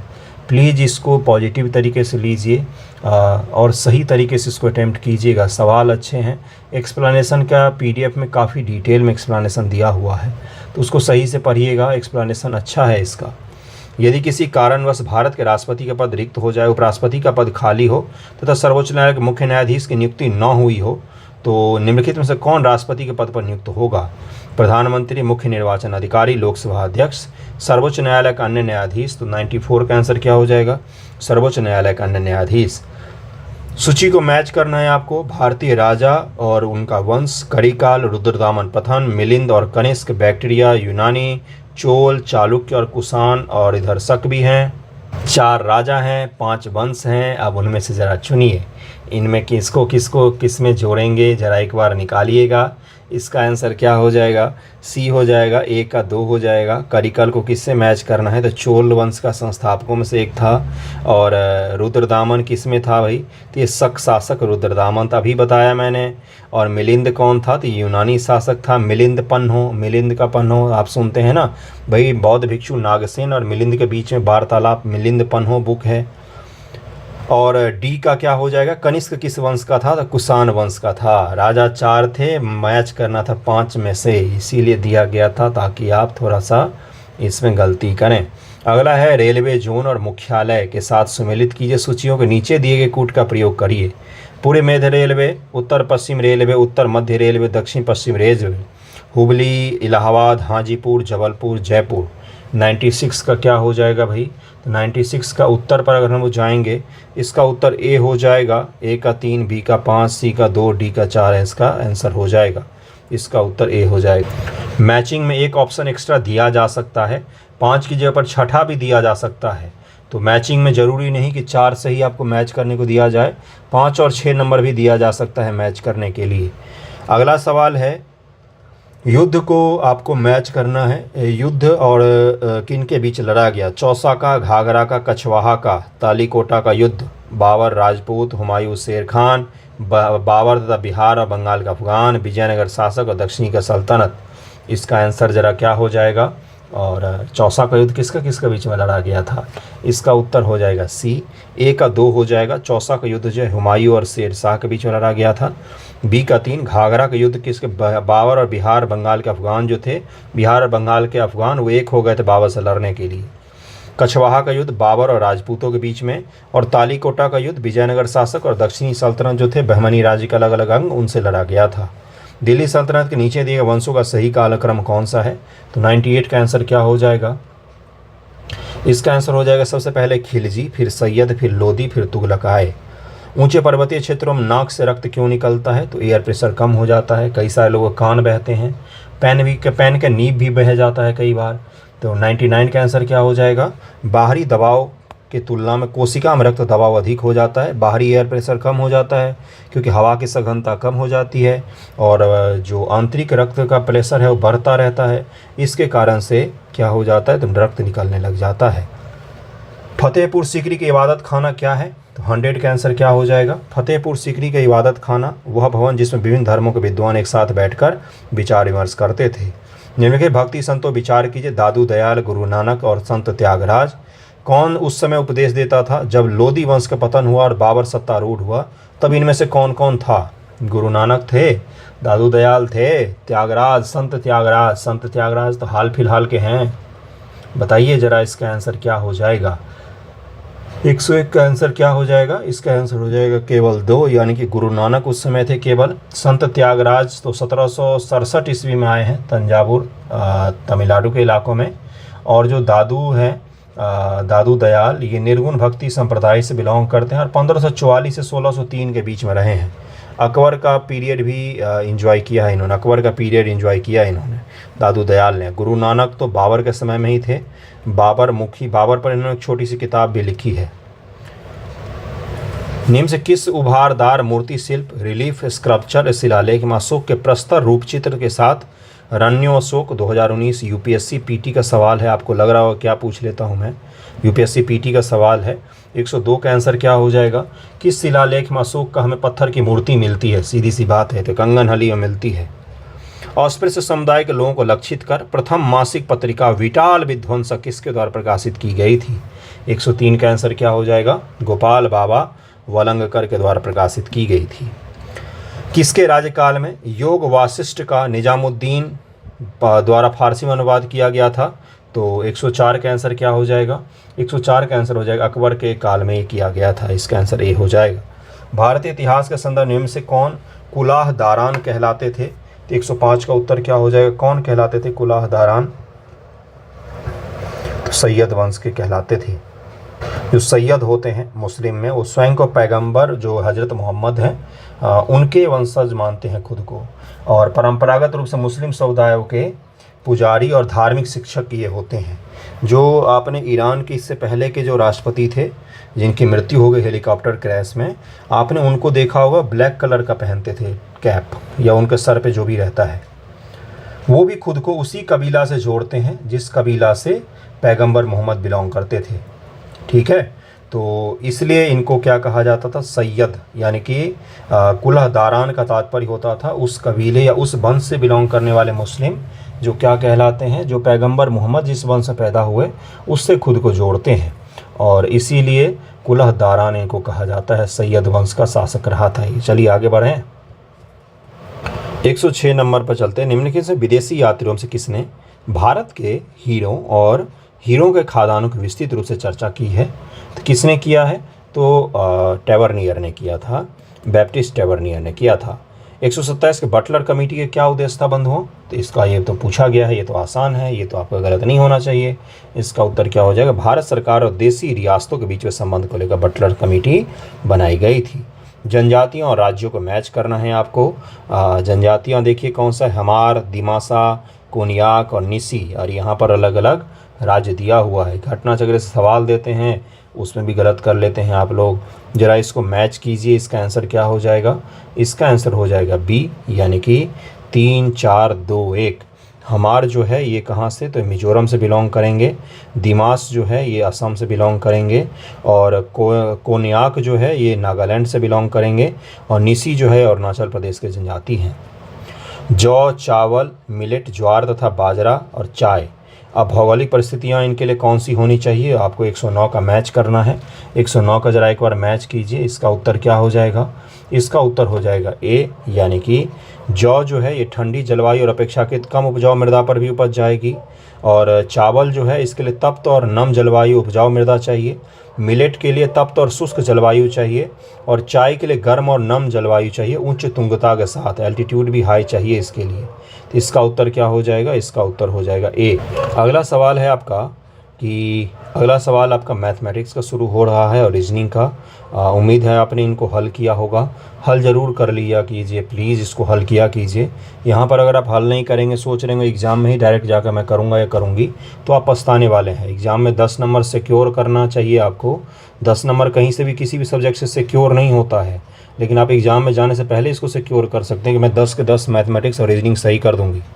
थोड़ा सा भी अगर आप घर पे प्रैक्टिस कर लेंगे ना तो आपका सही हो जाएगा ये। चलते हैं इसके बाद के सवालों पर। क्या है कि बंगाल और बिहार में भूमि पर किराएदारों के अधिकार को बंगाल किराएदारी अधिनियम द्वारा बंगाल टेनेंसी एक्ट के द्वारा कब स्वीकार किया गया। 115 का आंसर क्या हो जाएगा, ये 1885 में बंगाल टेनेंसी एक्ट पारित हुआ था। टर्की किनके मध्य में स्थित है, तो 116 का आंसर क्या हो जाएगा, ये काला सागर और भूमध्य सागर के बीच में स्थित है टर्की। अब बॉस्फोरस की जल संधि यहाँ से गुजरती है। अब्रक, स्वर्ण, डोलामाइट, पेट्रोलियम, मुंगेर, गया, किशनगंज और रोहतास, इनको मैच करना है आपको। कौन किससे मैच हो जाएगा भाई, तो अब्रक जो है गया में होता है। ये पूछा गया बीपीएससी में 3 से 4 बार पूछा गया है। 65वीं में ही पूछा गया था, 66वीं में ही पूछा गया है। स्वर्ण कहाँ पर मिलता है, तो ये पिछली बार भी पूछा गया था। स्वर्ण मुंगेर जिला के करमटिया हो जाएगा। वैसे जमुई जिला में स्वर्ण मिलता है, पिछले साल जो दिया हुआ था उसमें जमुई जिला है। डोलामाइट कहाँ पर मिलता है, तो ये रोहतास से मिलता है आपको डोलामाइट। पेट्रोलियम किशनगंज इसका आंसर हो जाएगा। अगला है पटना युवक संघ की स्थापना कब हुई थी। बिहार स्पेशल शुरू हो रहा है, बिहार स्पेशल तो आपने पढ़ा होगा आई थिंक। इसका आंसर क्या हो जाएगा, 1927 से पटना युवक संघ की स्थापना हुई थी। पटना युवक संघ की स्थापना 1927 में हुई थी और इसमें फूलन प्रसाद वर्मा, कृष्ण बल्लभ सहाय, बृजनंदन प्रसाद आदि शामिल थे। कृष्ण बल्लभ सहाय भारत की स्वतंत्रता के बाद बिहार राजस्व मंत्री भी बने। इसके पश्चात एकीकृत बिहार के तीसरे मुख्यमंत्री भी ये बने हैं। अगला सवाल है बिहार भारत छोड़ो आंदोलन के दौरान किस जिला को आपराधिक जिला घोषित किया गया था। 119 का आंसर क्या हो जाएगा, सारण जिला को घोषित किया गया था। बिहार में बरौनी रिफाइनरी किसके सहयोग से बना है, तो सोवियत रूस के सहयोग से बना है। ये सब सवाल अगर आपने गलती किया है तो खुद से सॉरी बोलिए, ये सब सवाल गलती नहीं होना चाहिए आपका। मैंने आपको बार बार बताया है कि बीपीएससी में बिहार स्पेशल आपको कभी गलत नहीं करना चाहिए, क्योंकि ये बोनस होते हैं सारे। बोनस का तात्पर्य है कि थोड़ा सा मेहनत और ढेर सारा मार्क्स। मेहनत कहाँ पर करना है, एक बार कोई भी बिहार स्पेशल की बुक पर जाइए, 1 से 2 बार, बस हो गया, बात खत्म। बुक को मोड़ के अलमारी में सबसे नीचे रख दीजिए। उसके बाद से बीपीएससी प्रीवियस ईयर की बुक उठाइए, घटना चक्र से या कोई भी, और उनको जी जान लगा के प्रैक्टिस कर लीजिए 3 से 4 बार। एक सवाल आपके गलत नहीं होंगे। स्थिरता के साथ प्रैक्टिस कीजिए। वीडियो से करेंगे तो पूरा प्लेलिस्ट है बीपीएससी प्रीवियस ईयर एमसीक्यू के अपने चैनल पर। अगर किताब से करेंगे तो किताब से कीजिए। बिहार राज्य मुजफ्फरपुर में बिहार साइंटिफिक सोसाइटी की स्थापना किसने किया था। 121 का आंसर क्या हो जाएगा, सैयद इमदाद अली ने किया था। इसका आंसर सी हो जाएगा, इसका आंसर सी हो जाएगा। अगला सवाल है कि 15वें वित्त आयोग की सिफारिशों के अनुसार 21 से 26 तक केंद्रीय करोड़ के विभाज्य पूल में बिहार का कितना प्रतिशत प्राप्त होगा।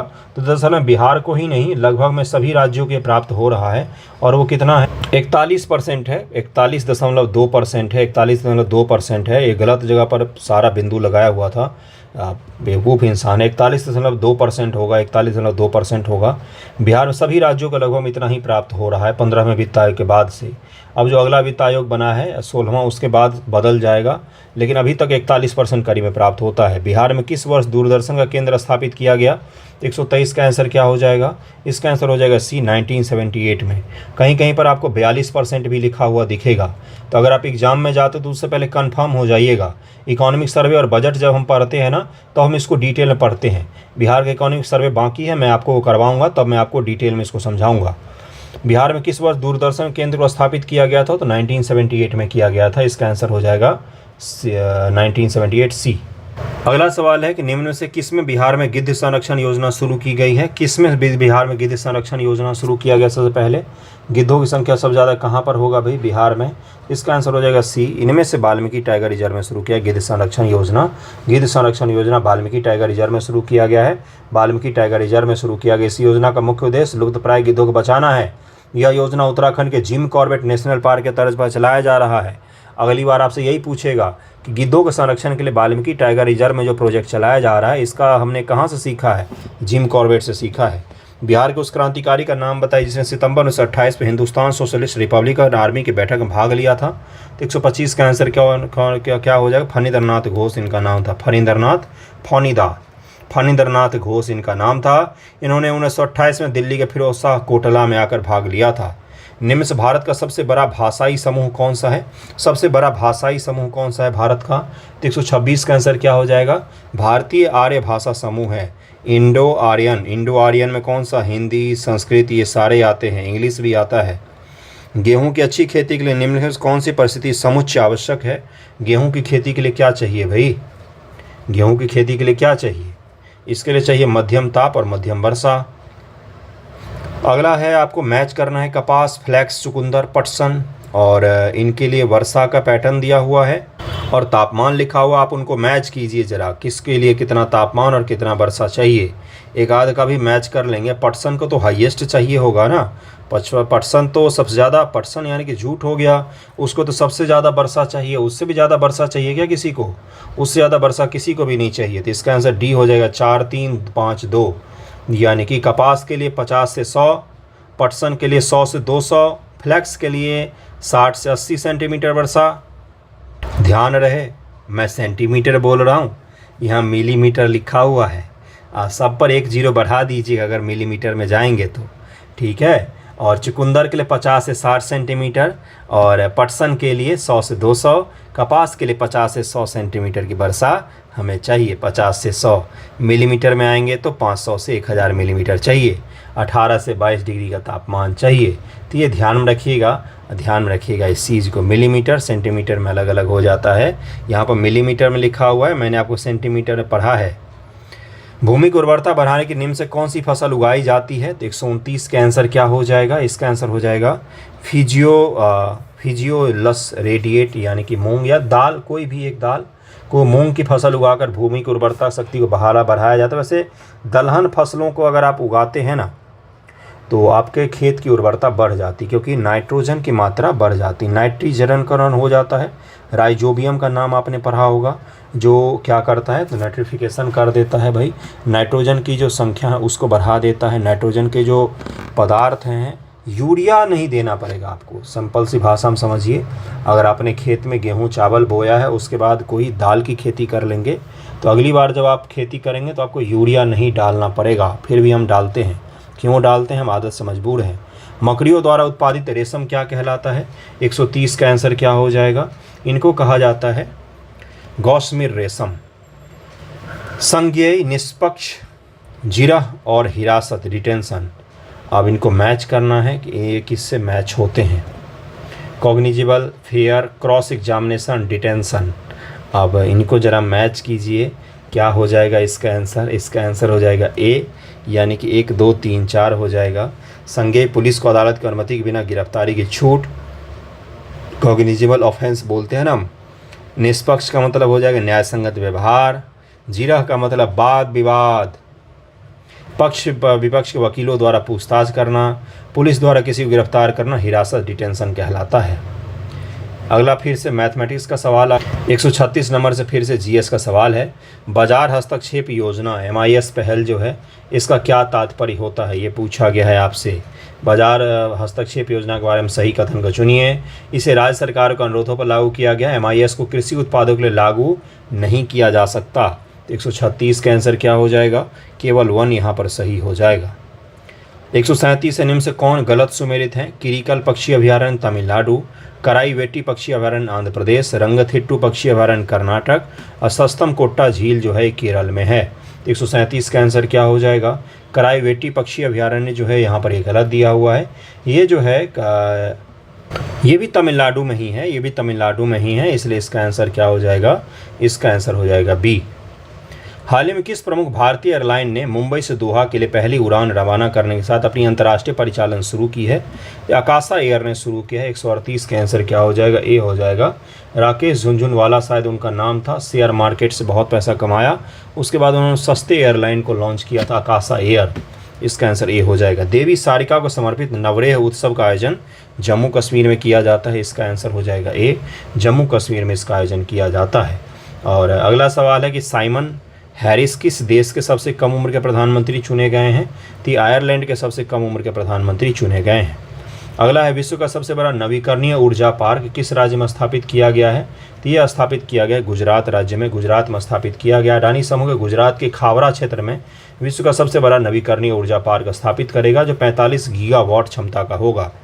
ग्लोबल यूनिकॉर्न इंडेक्स 2024 किस संस्था द्वारा प्रकाशित किया जाता है? ग्लोबल यूनिकॉर्न इंडेक्स किसके द्वारा प्रकाशित होता है? तो 142 का आंसर क्या हो जाएगा? ये प्रकाशित होता है हुरून इंस्टीट्यूट के द्वारा, इसका आंसर सी हो जाएगा। निम्न से कौन सी पुस्तक डॉक्टर अंबेडकर द्वारा नहीं लिखी गई है? तो डॉक्टर अंबेडकर द्वारा नहीं लिखी सर्वेंट ऑफ इंडिया नहीं लिखी गई है, servant of India R K. Laxman के द्वारा लिखी गई है। हाल ही खबरों में रही fame faster adoption and manufacturing of hybrid and electronic vehicle, ये किस ये योजना है किस मंत्रालय से जुड़ा हुआ है? तो भारी उद्योग मंत्रालय जुड़ा हुआ है। देश के सरकारी और जो निजी गाड़ियां हैं उनमें इलेक्ट्रॉनिक गाड़ियों को बढ़ावा देना फेम इंडिया कार्यक्रम है ये। हाल ही खबरों में रहा ग्रिड कनेक्शन शब्द का तात्पर्य क्या है? ग्रिड फ्लेक्शन, ग्रिड फ्लेक्शन, इसको इन्फ्लेक्शन से भी आप जोड़ सकते हैं, ग्रिड फ्लेक्शन। तो इसका आंसर क्या हो जाए? कॉर्पोरेट लालच से प्रेरित कीमतों वृद्धि को ये ग्रिड फ्लेक्शन कहा जाता है, 145 का आंसर बी हो जाएगा। ग्रिड फ्लेक्शन कहा जाता है वस्तु और सेवाओं की कीमत वृद्धि जो कॉर्पोरेट के द्वारा उच्च लागतों के कारण से हो जाता है। कॉर्पोरेट लालच है ना, और लागत दोनों में जब वृद्धि हो जाती है तब उसको हम ग्रिडफ्लेशन कहते हैं, इसका आंसर बी हो जाएगा। मनु भाकर ने किस खेल में कांस्य पदक जीता है? तो 10 मीटर एयर पिस्टल में। और आज जो ब्रॉन्ज मेडल मिला है फिर से वो 80 मीटर में है, 80 या 50 एक बार देखिएगा, 50 मीटर में है शायद आज जो मिला है, उसको देख लीजिएगा एक बार। हाल ही में समाचार में रहा ग्लोबल लिवेबिलिटी इंडेक्स 2023 किसके द्वारा लॉन्च किया गया? तो 147 का आंसर क्या हो जाए? ग्लोबल लिवेबिलिटी किसके द्वारा जारी किया जाता है? तो इकोनॉमिक इंटेलिजेंस यूनिट के द्वारा, EIU। हाल ही में समाचार में रहा क्लीन नोट पॉलिसी किससे संबंधित है? तो 148 का आंसर हो जाएगा बी, RBI से संबंधित है। क्लीन नोट पॉलिसी RBI का है। RBI के स्वच्छ नोट नीति का उद्देश्य नागरिकों को अच्छी गुणवत्ता वाली करेंसी देना है, गंदे नोटों को बाहर कर देना। हाल ही में खबरों में रहा वेट्स बैंक किसके निकट स्थित है? तो वेट्स बैंक जो है हिंद महासागर में ही स्थित है, इसका आंसर ए हो जाएगा। तमिलनाडु के पास में ही स्थित है ये, तमिलनाडु के पास में ही स्थित है ये, इसका आंसर ए हो जाएगा। हाल ही में खबरों में रहा गोल्डन गेट डिक्लेरेशन किससे संबंधित है? 150 का आंसर हो जाएगा APEC से संबंधित है, APEC से संबंधित गोल्डन गेट घोषणा। 150 सवाल मैंने करवा दिए, मैंने सोचा था 2 भागों में इसको करवाऊंगा लेकिन एक भाग में आपको करवा दिया है। कुछ सवालों मिसप्रिंट था, रेयर होता है, ठीक है, लेकिन फिर भी आपके इस पेपर में 80+ में आने चाहिए थे मिनिमम। पेपर का लेवल अगर देखेंगे, भाषा भले कठिन है लेकिन सवाल इस तरह के काफ़ी सारे हैं जिनको आप आसानी से हल कर सकते हैं। सवाल आपको चुनने थे, ढूंढना था सवाल। इस पेपर को अटेम्प्ट करना कठिन इसलिए है क्योंकि इस सवाल में आपको ढूंढना है, मैथमेटिक्स तक के क्वेश्चन मिक्स किए हुए हैं ताकि आपके दिमाग पर थोड़ा सा जोर पड़े, तुरंत हिस्ट्री करें, अगला सवाल पॉलिटी मिले, अगला सवाल साइंस का मिल जाए। इस प्रकार से ढाला गया था। उद्देश्य हमारा सही रहता है, मोटिव सही है। कृपया करके इसको पॉजिटिव तरीके से लें और सही सवालों का चयन करना सीख